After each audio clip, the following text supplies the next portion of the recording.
Bass cannon.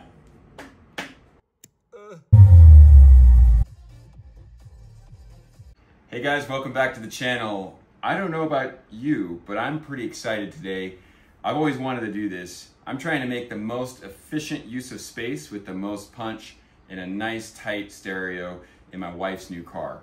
So what I have here is a JL Audio 8W7, a VX600i DSP amplifier, some quality terminals, a remote, and 3 feet of 8-inch PVC. You might think I'm crazy, but you can feel the bass already. This was inspired by a couple of videos that you guys all watched, liked, subscribed to, and it helped fund this video as well, where I did this with an 8W3 in the last one. It's ported. There's a link to that at the end of the video, as well as a couple of Bazooka tubes that I modified with 6W3s from JL. And both of those systems just blow people away. The 8 sounds like a 12, the 2 6s sound like a 10 in my truck. Real tight, real deep. And with my wife's new car, I wanted to get something that would complement the system really well without overpowering it. Yeah, she gets the best setup, but I get to drive the car sometimes, so at least I hope. Anyway, stick around and I hope you enjoy the build. I'll show you how to do this A to Z, and this is gonna be an easier build than the ported box. So stay tuned and enjoy. All right, so I've never seen this before, one of these. This is JL Audio's way of maximizing the volume and I guess the amount of bass that comes out of a small speaker. And they do this all the way up to the 13s in this series. They put this ring around it, sort of like, I could never, assuming that's how you do it. That's what I saw in the picture, it wasn't too obvious. I guess you just pop this ring off, and underneath it is, the foam is kind of rolled around supposedly, right? And then underneath that foam is the screws. And yes, this speaker does come installed on this MDF. It's like the most secure packing job I've ever seen. All right, so that's off. Okay, so I guess you just get your nails under that. There we go. Pop the ring off gently. And the craziest thing, this woofer was marked like 40% off because it was a scratch and dent on Crutchfield. I can't tell where it's scratched or dented. What a deal. Oh wow, how crazy. So this folds back. Take a look in there, and there's your screws. So I'm gonna go ahead and undo those, and then that'll pop us out of the packing carton there.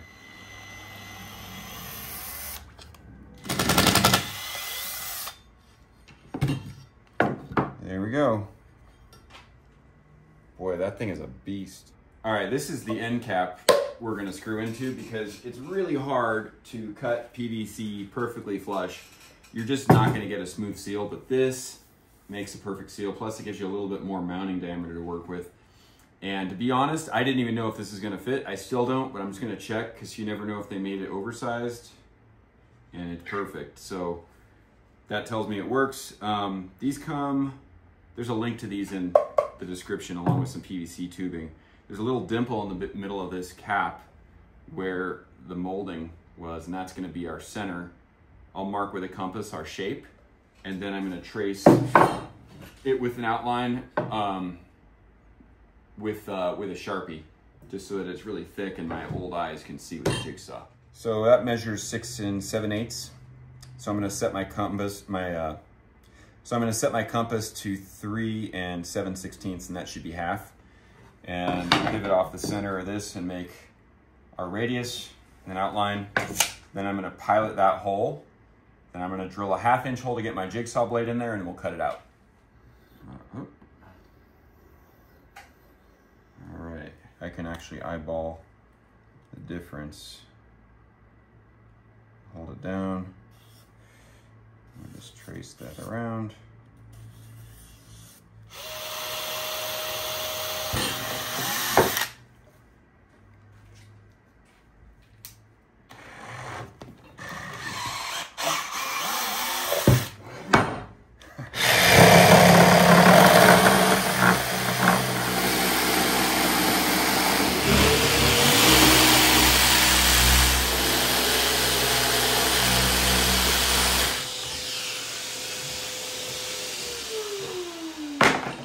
Not pretty, but good enough for government work. A chef always cleans up his mess as he works. Unless you're me, cooking dinner. All right, let's do a test fit. Woo, a little snug. I'm gonna polish that out a little bit. So you can kind of see the black line there. I need to sand it down to the outside of that black line. These drum sander attachments, you can get those at Harbor Freight pretty cheap. They work great and very easy for cleaning up the inside of a radius like that. All right, let's test this out. Ooh, baby. Yeah, check that out. That's clean. And you know, I use the drum sander because it's really an easy tool to acquire, but if you have a router, you could actually install this here and screw it in and then just finish up that hole with the flush trim router bit once you have a rough cut with a jigsaw. It doesn't matter what it looks like though, because it's on the inside. So that's just all a matter of preference and what's easier for you. Okay, I have this clamped with these clamps right here on the side. And I'm just gonna go ahead and get my Sharpie in there on each of these, make a dot. So what's standing out to me now that I pulled the speaker off is look at how close these holes are to the cutout. Keep that in mind. That does not give you much material to work with. So if you overcut this hole, you're not gonna have the security that you need to hold on to this massive sub. And they call for a 3/4 inch MDF. My experience, PVC is way stronger than MDF. So even though this isn't 3/4, that's fine. So when I did the calculations, I have just enough space to fit this thing, and I do have to trim it down a little bit. The volume it calls for after compensating for the woofer is like 0.875 cubic foot. Even though this looks like more than a cubic foot, it's actually less. I had to really get the dimensions as close as possible. I have 36 inches to work with for the total enclosure, plus 3/4 of an inch for max excursion, so call it an inch, 1.25 inches extra. So I'm just gonna put this on, we're gonna max it out. And I did the math last night, and basically it said I have just enough room within about 1/4 to 1/2 inch. So what I'm gonna do is I'm just gonna get this thing cut to, from the base of my rear cap to here, plus the distance, the thickness of the woofer, which I believe is 1.5 inches, plus 1.25 inches. And that all has to be 36 inches total. So I'm gonna just do backwards math. I'm gonna measure it from here, and we're at 38. So that means I have to cut 2 inches plus another 1.5 inches, plus another inch. So I need to cut 4.5 inches off of this. Measure twice, maybe 10 times, cut once. You don't wanna mess this up. I did the math a few times. I scribed in the car, just make sure, and we're gonna be under volume by like 0.5%. I think that's close enough, but it has to fit.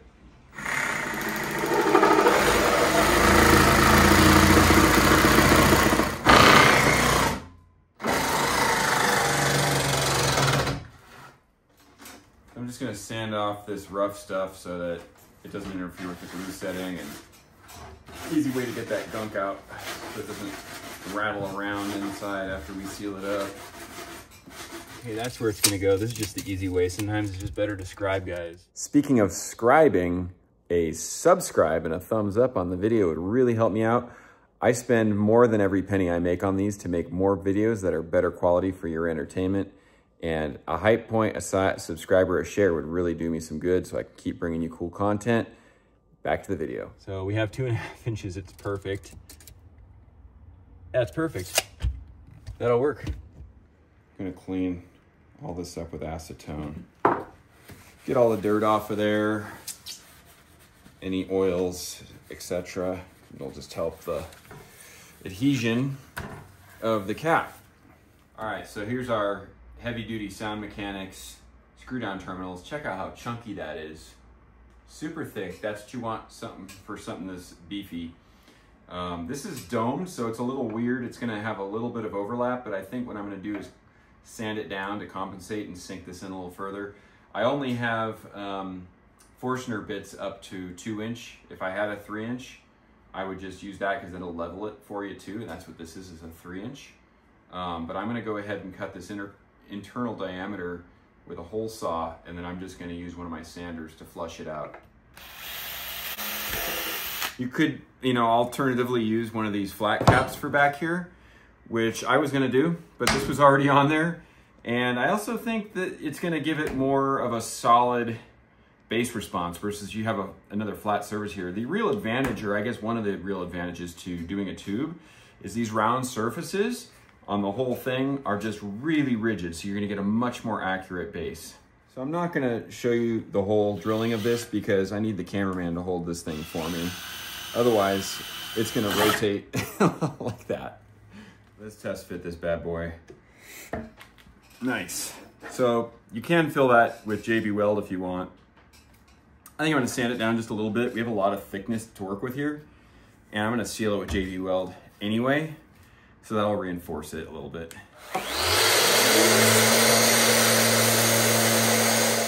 All right, you can see where I sanded it flush out there. I didn't want to go too far because then you'll see that scratch mark.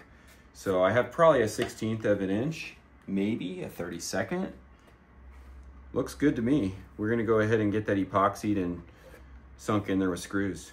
All right, this is ready to go on. I'm actually gonna do this before the terminal, get this all cemented. I'm using this Blue Monster all-in-one primer and glue for PVC. One thing to keep in mind, which I learned on the last build, is the little tiny applicator it comes with. It does not let you put it on fast enough for this 8-inch pipe. By the time you get it completely done on one side, the other side is already drying. It also dries pretty quick, so we're doing it inside the shop, and I guess we're just gonna gas ourselves out. So what I'm gonna do to improve the speed of priming is put it inside this bucket, and we're just gonna apply it with a rag.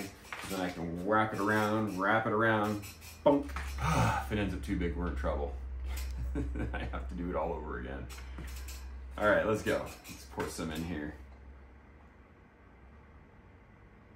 I'm gonna go with more than enough, so we can always put it back.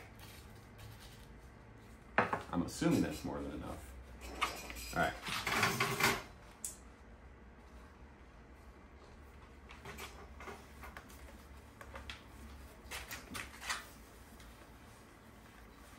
It's already drying. This is kind of crazy. Now let's get a big healthy gob on the inside of this. It's so messy. Should have put my painter's clothes on. Here we go. Oh, don't even need the hammer. I'll take it. And we'll just clean those up with acetone. I hope that works. Otherwise, we're gonna have a textured paint job. All right, I'm just gonna mark our holes for the Sound Mechanics screw terminal. And man, did I make a boo-boo here. I'm cutting clearance to have 1/4 inch extra space for the excursion, beyond the excursion max of this cone back there. And I forgot to account for the speaker posts and this, the thickness of this right here. So I'm not gonna use these handy dandy wing nuts. Something's wrong with that one anyway, it's getting stuck. I'm gonna have to take these off. I'm not gonna be able to use all these washers. I'm gonna have to cut it down and put a very thin hex nut on there to screw down those terminals. Fortunately, I keep all my hardware.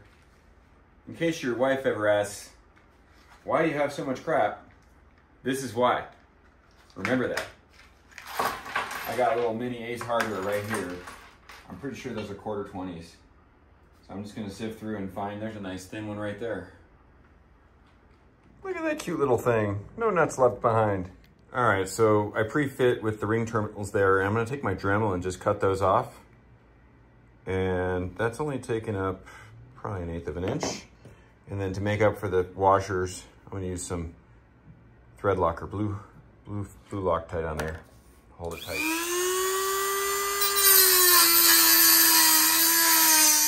All right, so that bought us about a 1/2 inch of extra space. I'm gonna go ahead and get that wired up, soldering my wire to the ring terminals on both ends, and then moving on to drill the holes in the end. And all right, measuring how much of this I need. That gives me a little flexibility, so it's easy to get the woofer in And gonna go ahead and cut that, get it soldered up. I learned on the last one, you don't want to go too crazy with sanding stuff because a little blemish looks better than a big scuff mark. So I'm just getting these corners. So if there's any sharp edges that don't, because sharp edges do not hold paint. So if there's any sharp edges on a corner, you want to cut those off. And this was already on top of my van, so there's some scuff marks there. That'll just have to be the bottom of the tube. Wipe this bad boy down one last time before we paint it. Just so there's no oils or anything on there. Okay, we're gonna thread this wire through there. This is what's gonna hold it on to the rope that I'm gonna tie onto a tree, and that's how we're gonna hang this when we paint it here in a minute. It's rotating for me. How? Well, if you guys really care about a pristine finish, buy some brand new PVC. I think it'll look fine in a dark trunk. You can see every little imperfection though. I had that on my last tube, but I was just seeing the epoxy. I didn't put epoxy on this one. I was like, I'll just use the rattle can again. But if you really don't want to see the imperfections, you're probably gonna have to wet sand that thing down to 5,000 grit, or just put some bed liner on it. Yeah, go ahead and crimp these, and then we're gonna solder those tips in just to make sure nothing moves, because this is gonna be on the inside of the sub. Last thing I want to do is have a loose connection there and then have to take the whole thing apart. Probably gonna take a minute to heat up. Should have got a little thicker wire here, but this will work. All right, there she be. It's not quite set enough to use, but while it's drying overnight, I'm gonna get this epoxied on and screwed in. I sanded it down right here so that it's gonna bond better to the plastic. I don't wanna bond to the paint. And I'm gonna use black JB Weld for that. So I'm gonna use it sparingly so we don't end up making a mess, and it should look pretty nice. Hey, got my JB Weld on there. I left a couple of spots where you can still see the holes so I can line my screw holes up. Don't forget to do that. And then these guys, again, second one in a row. I only got 5, so back to the hardware store. Again, remember to tell your wife, that's why we keep this stuff. Remember this. Okay, let's thread the needle there. Trying to do this, not my cameraman. Gotta give that kid a break sometimes. And line it up. You can see the screw holes. We'll get those screwed in. Okay, looking good. And I'm gonna do the final tension with my hands. I got those sort of just preset with the Milwaukee 12 volt. Save some time, but I don't want those to slip, and I certainly don't want to strip them. That would suck. You can kind of see a little bit of JB Weld Gushin out there. I'm not gonna wipe it. Sometimes, most of the time, less is more. Everything cured overnight. Time to get this bad boy wired up. Go ahead and connect the positive there. Make sure I'm on the right one, yeah.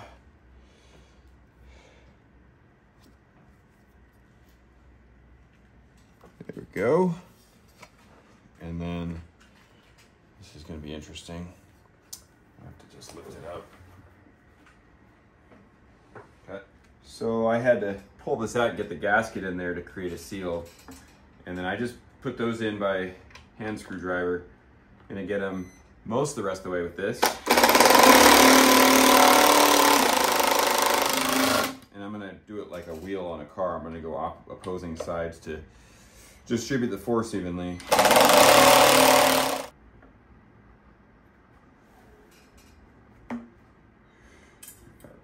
This goes right over there.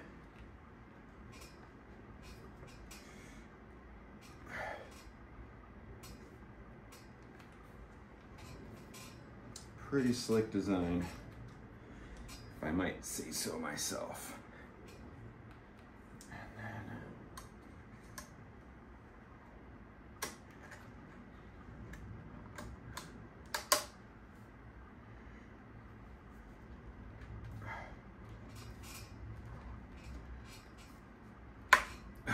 lick.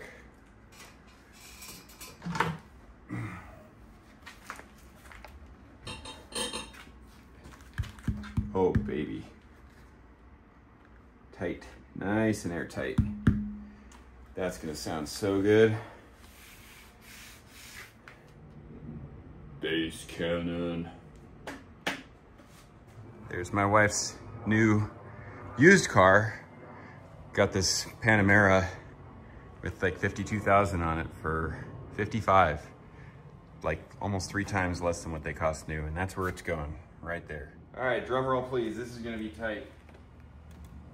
Good news is I can just put it there and roll it back. Oh, that is so close. We're supposed to have 3/4 of an inch for excursion, which I would say minimum. I wanted an inch. Oh, we're at 7/8, and if I push on it, it's an inch. I think we're probably good. So that's something I didn't account for. We've got like a little curved radius at the base, and that's just barely touching the surround, and I do not want to disrupt that speaker. I bought this half foam roller block, and I'm elevating it on a piece of wood just to give me a little more clearance. And that's going to give me the space that I need, going this way, to keep the subwoofer away from that radius there. And I'm just gonna go ahead and tie it in. All right, there we go, folks. Check that out. I was able to just use the bottom tie down, so it looks a lot cleaner, and I got to tuck those orange tie down protectors all the way in the back with the excess cabling. Stick around because I'm going to do an audio test on it.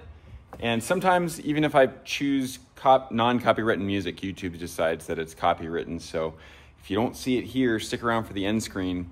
I'll link it to the next video, and who knows, it might be not copywritten now, but it might be in 6 months if that artist decides to make money on it, and that's what I'll do. So keep watching, and you're gonna get to hear the sound. And check this out.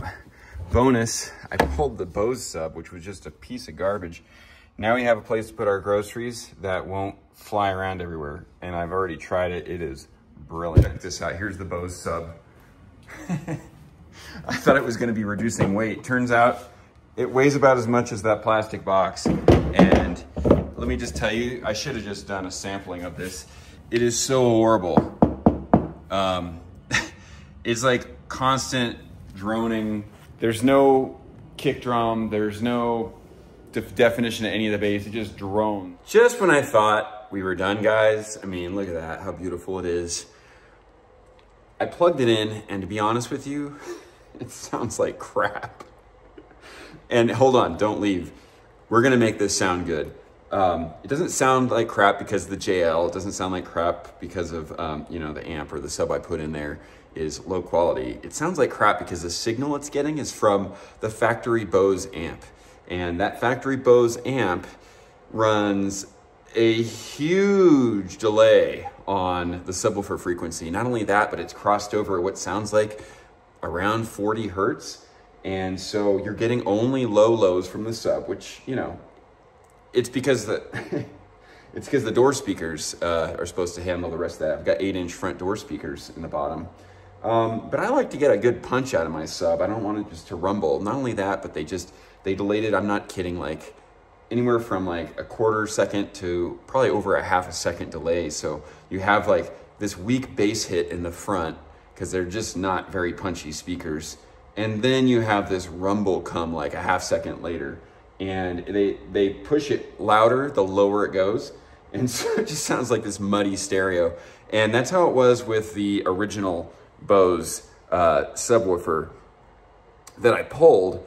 But I didn't think it was gonna be that bad with an upgrade, but really the upgrade made it worse. It just exemplified how bad the Bose tuning is on this. So I was running the power, as you saw earlier, from the subwoofer line out to the JL VX amp. Nothing I could do in there would fix it, because once a signal is delayed, it's delayed. You can delay a non-delayed signal, but you can't like undelay things. So what I'm gonna do is I'm gonna run this amp off of the front speakers. Now, it's not the kind of car I wanna dig the entire carpet out and run a cable. It's just gonna be a pain to do that. So what I'm gonna try to do, and you'll have to just bear with me, we'll see how this goes, is get to that subwoofer, or get to that amplifier, that Bose amp, and I'm going to take the subline. This is theoretical at this point, we'll see how it goes.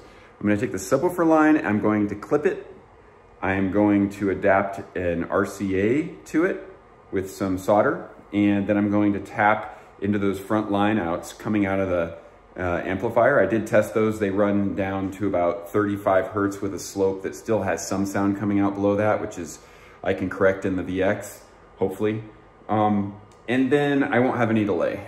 It'll just be straight signal from the fronts, and I'm gonna run those front lines into that subwoofer line that's now been clipped with a audio control LC1I, which is going to convert it to a single channel. So stay tuned, we'll get to that, and then this thing should finally sound really good. Hey, for those of you that are here just for the subwoofer and don't wanna listen to me talk about how to put this amp bypass in, just fast forward to the end and there's a sampling there. Don't forget to hit that likes and subscribe, and please throw me some hype points if you like this video. For those of you that wanna listen and learn how to bypass a bad sub signal, keep watching. So I originally thought that the Bose amp was in here. Turned out it was just that subwoofer. And I ended up digging up all of the rear panels, including the side carpet anyway, just to try to find it, because that's where I thought it would be. But it's not. Now it said sub amp, I meant car amp. I thought the amp was back here. Now time will tell, but I believe it is underneath that floorboard. Oh my gosh, you guys. Happy to report this was so easy. No carpet remover required.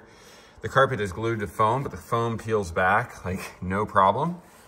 That is the back of the amplifier kick plate, and it has, it looks like 4 screws or bolts. We'll get those taken out.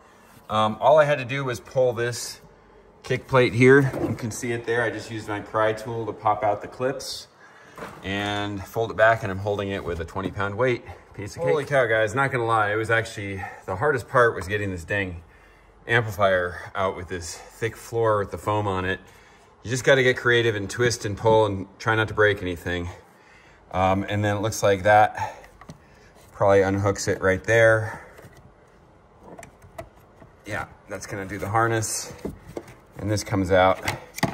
And technically I could have got to those wires without pulling this, but I just want to make sure that I'm doing this right. Plus this gives me a little more room to work with. I'm going to cut this tie here so I can get to the wires easier. I can easily see the amplifier or the subwoofer lines. They're the thicker, heavy gauge wires there. Those are pretty obvious. I'll cut and cap those on one end, and on the other end I'll run an RCA into, or I'll solder a line into that I can run an RCA out of.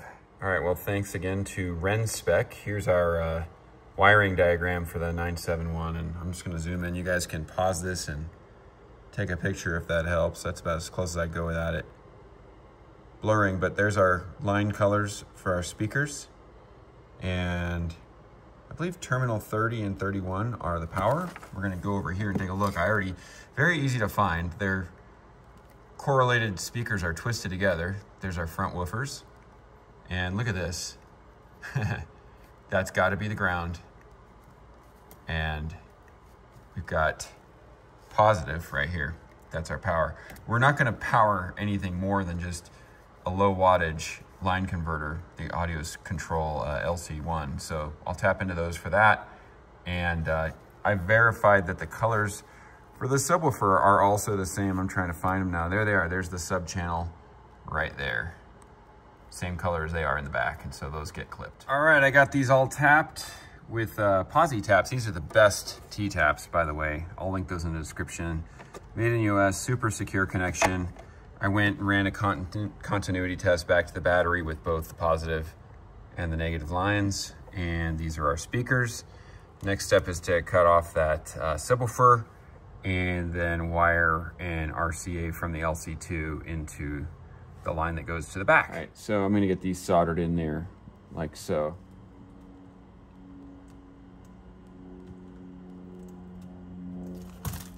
So I got these soldered. And by the way, you can order these on Amazon. I'll link this as well. These are just DIY solder connectors, RCA. And the shielding just screws back in. and then a keeper on the back. And then I'm gonna tap these with the posi taps into the subwoofer line. And the most cringe thing in this video, 3, 2, 1. That's the sublines. I'm gonna cap this and tap that. Okay, now that I have this all hooked up the way I think it's supposed to be, I'm gonna go ahead and connect that RCA in the back to the VX and the line that's running from that subwoofer channel. Now it's just running RCA level output as opposed to speaker level output, and it's coming from the fronts. And if it all works, then we're gonna go ahead and get this tidied away and do a sound test on everything for you. Okay, I ran it with high volume until I had that maximize light flash on heavy bass hits. It sounds phenomenal. So I'm about to wrap and close this up and demo this bad boy. And just so you guys know, the last couple of videos I demoed, even with non-copywritten music, YouTube flagged it, demonetized the video. And so I had to cut those demos and make a second film. So if that happens again, just know I will link that at the end of the video and pin it in the comments for you guys to take a look. I don't mind demonetizing a short demo, but I do mind demonetizing something that took me a long time to build. So stick with me, I'll put it back together. You guys get to see this thing move. Sounds amazing. All right, so here I'm gonna give you guys a demo. I pulled the subwoofer out to the side so you can kind of see it move a little bit. Like I said, if this gets hit by demonetization, I'll put it in the next video. But really happy with the way it sounded. It took me a while to get this tuned right, and it was definitely worth tapping those front speakers and then using the existing subwoofer speaker lines to run that power to get a clean signal without delay and without over amplifying the lower spectrum. But it did lose a little bit below 30 Hertz. I'm not too worried about it. It's a sealed tube. I'm going for 35 plus anyway. Here it is. Let's get that baby playing.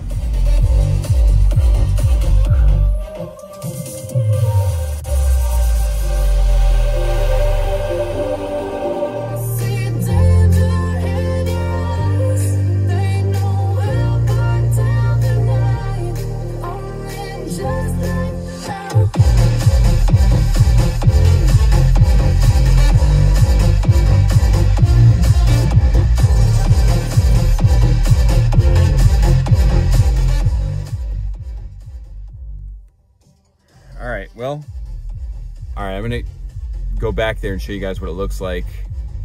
It's very tight, really good control. Sounds the way I would expect a sealed 8W7 to sound. Even at low volume, just sounds good. Real quick, I wanted to show you guys what I did on the sub.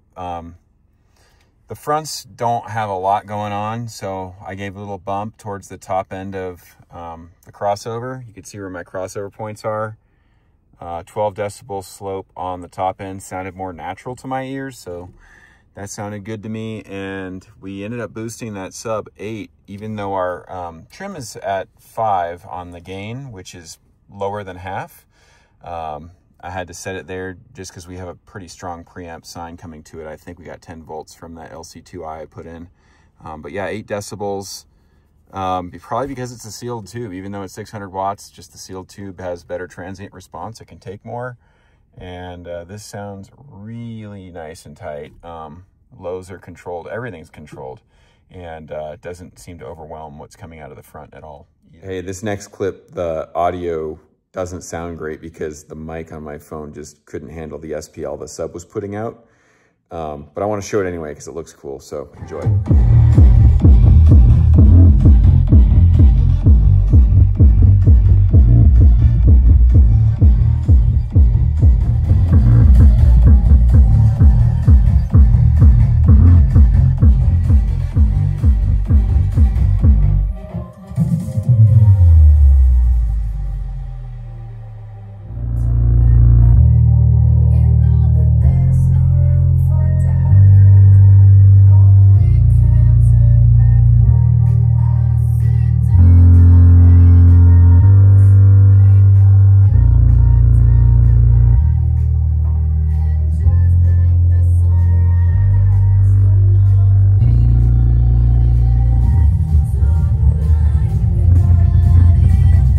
there you have it. Thanks for watching. This one was supposed to be the easy one.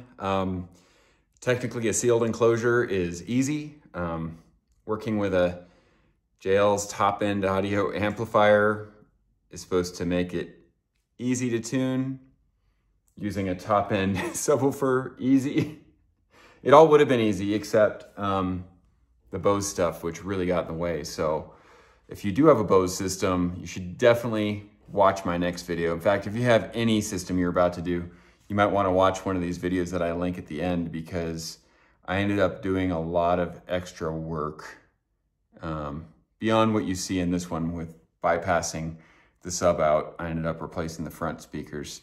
Anyway, for what it's worth, I am really happy with how it sounds now, and still well worthwhile. Always fun. Running into problems is half the fun. There's always a way to fix things.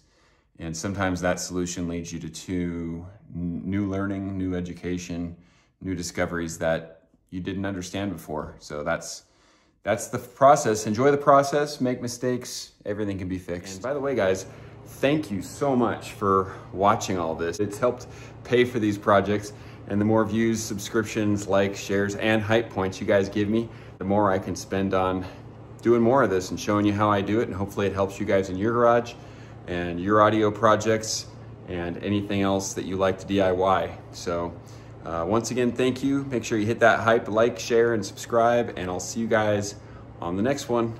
Take care.